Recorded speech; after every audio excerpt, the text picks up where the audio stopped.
My name's James Dutton and I'm going to be exploring the different marketing theories that are applied to my personal purchases. So, for example, this rather delicious 99p chicken mayo from McDonald's had me in cognitive dissonance. Cognitive dissonance is a marketing theory that's applied to purchases that essentially means you're in two minds as a consumer.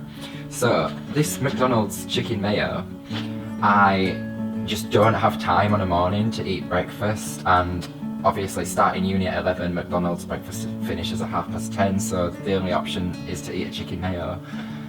I do a full-time job and a full-time degree, so this is really convenient for me. So that's my one mind, and then my other mind is that I know it's really unhealthy for me and I'm going to get fat, but if I don't eat I'll have no energy, so I can't win. So, I'm just going to briefly mention another two theories for this product before I move on to my next purchase.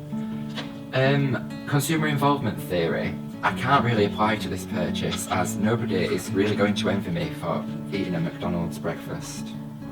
And the second theory I would apply to this is Maslow's hierarchy of needs. I would put it under basic needs at the bottom of the hierarchy as it's food, so it's pretty much essential. Okay, so onto my boots then. I bought these online as it was convenient. However, I experienced, like with the McDonald's, cognitive dissonance with these, as they are super stylish, so in one mind I think I'm going to look fantastic in these, but in another mind it's really bad for my bank account.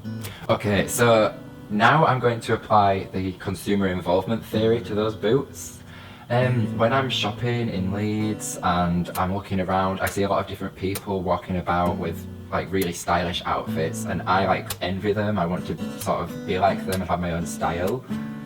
Basically, the consumer involvement theory is a marketing theory used by marketers to gain insight into the behaviour of consumers. The consumer involvement theory recognises two main factors: time and money. So for the boots, like I said, they were high priced, they were £220 and I didn't really want to spend that much on them, but I ended up doing anyway.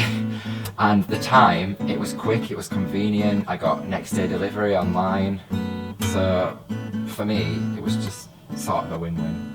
Continuing on with this theory, I would say I have a high involvement with the social visibility of these boots, as I just love creating my own individual looks, so I want people to look at me on the streets the same way I've been looking at other people. Finally, I can apply the theory of planned behaviour to these boots, as people's opinions under subjective norms actually matter to me. For example, when I'm out shopping, I get quite a lot of compliments on the boots as people recognise them for being individual and creative. And therefore, this reinforces my post-purchase thoughts, as it's actually led me to think that I've made the right decision in buying these boots. Onto the iPad.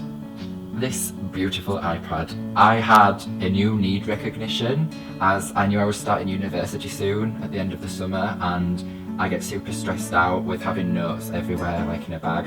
So I thought by buying this, I will have all my notes in one place, I'll feel a lot calmer, I'll feel a lot more collected, and therefore it will lead to increased productivity. I evaluated other alternatives to this iPad, such as the Amazon Kindle and the new Microsoft tablets that have come out. For Apple users only, there is an application called GarageBand.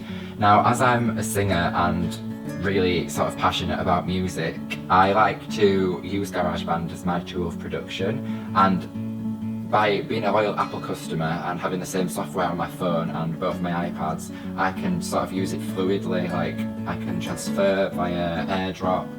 Another theory I can apply to this iPad is Maslow's hierarchy of needs.